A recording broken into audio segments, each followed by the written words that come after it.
शरद पवार आणि उपमुख्यमंत्री अजित पवार आज एकत्र बैठकीला उपस्थित राहणार आहेत। पुण्यातील वसंतदादा शुगर इन्स्टिट्यूटमध्ये दुपारी महत्त्वाची बैठक होती आहे आणि या बैठकीला दोन्ही पवार एकत्र दिसतील। बैठकीला उपमुख्यमंत्री अजित पवार आणि शरद पवार पुन्हा एकदा एकत्र दिसणार आहेत। या बैठकीमध्ये साखर कारखान्यासंदर्भात महत्त्वाची चर्चा होणार आहे। शरद पवार आणि उपमुख्यमंत्री अजित पवार आज एकत्र बैठकीला उपस्थित राहणार आहेत। पुण्यातील वसंतदादा शुगर इन्स्टिट्यूटमध्ये दुपारी महत्त्वाची बैठक होती आहे आणि या बैठकीला दोन्ही पवार एकत्र दिसतील। बैठकीला उपमुख्यमंत्री अजित पवार आणि शरद पवार पुन्हा एकदा एकत्र दिसणार आहेत। या बैठकीमध्ये साखर कारखान्यासंदर्भात महत्त्वाची चर्चा होणार आहे।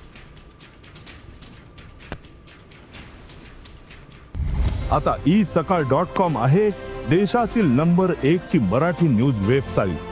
प्रत्येक अपडेटसाठी isakal.com ला नक्की भेट द्या।